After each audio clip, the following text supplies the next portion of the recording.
Good morning, good afternoon, good evening, wherever you are in the world today. My name is Amy Vishwanatha, and you are watching Indian Movie Music Lover.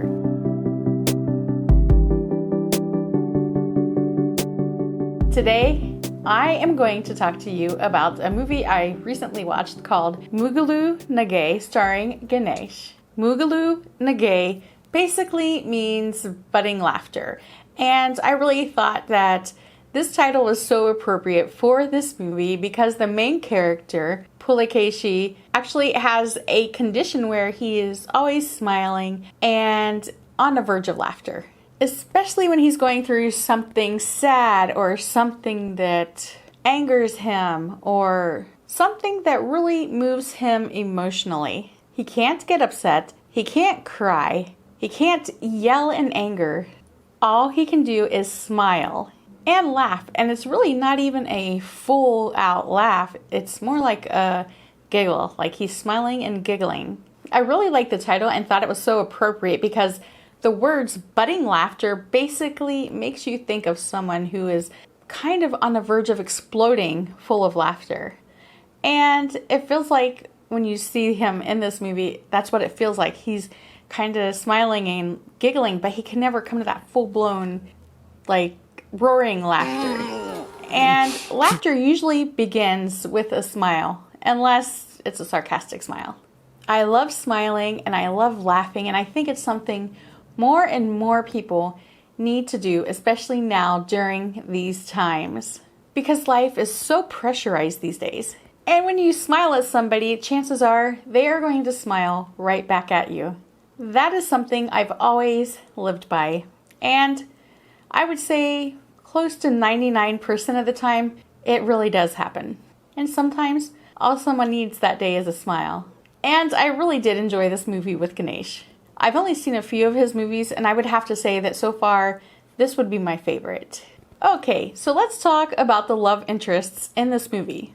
So basically, this whole movie is about our character, even though he's full of smiles and laughter, has horrible luck in the love department. And I'm talking pretty horrible luck. So the first girl we meet, she's supposed to be this dreamer who wants to better their lives together by going abroad and studying.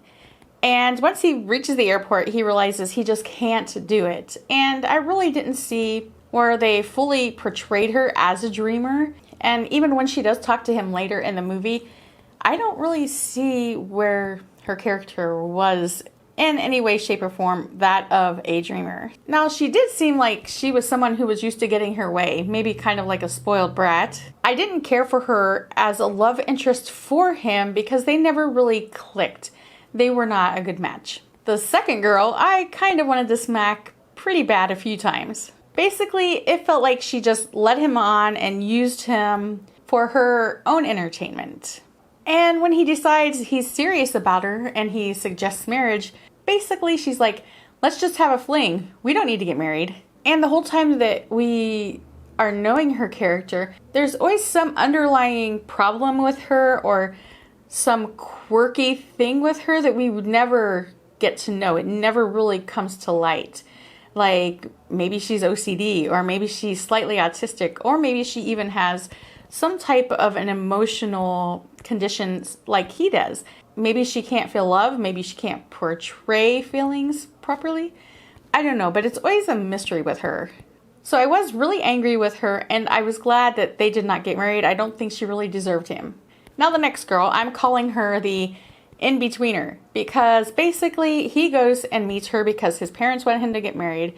She meets him because her parents want her to get married. They've both kind of loved and lost, and they can't stand each other. So basically, they meet each other, they hate each other, they go their separate ways. They don't get married at that point. But during this meeting they had, I kind of had a feeling there's more that would be happening with them, and I'll talk about that in a second. Let's move on to the third love interest. And you guys are probably going to think I'm crazy and wonder what's wrong with me, but she was my favorite. I really did like her character. She showed her feelings, she said what she thought, and she was the absolute most expressive of all three of the girls. We don't count the in-betweener for the love interests at this point.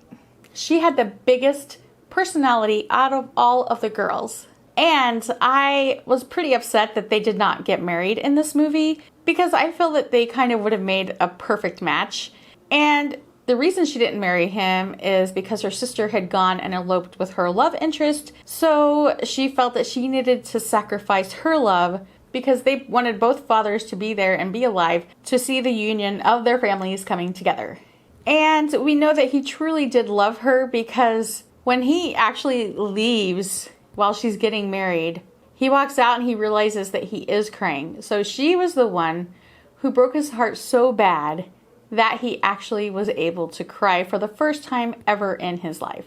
So I'm not sure that she actually ruined her life, and I do understand that there were family sentiments involved. I do totally understand that. But I don't think she was extremely happy in a choice that she made. When he called her later on in the movie to tell about the birth of his child, she was happy and sad at the same time. Happy that he was able to go build a life, yet sad for what she's missed out on. So again, we come back to the in-between girl. In the end, where his baby was born, and when they were passing the baby around, I just knew that this had to be the in-betweener girl, and I was right.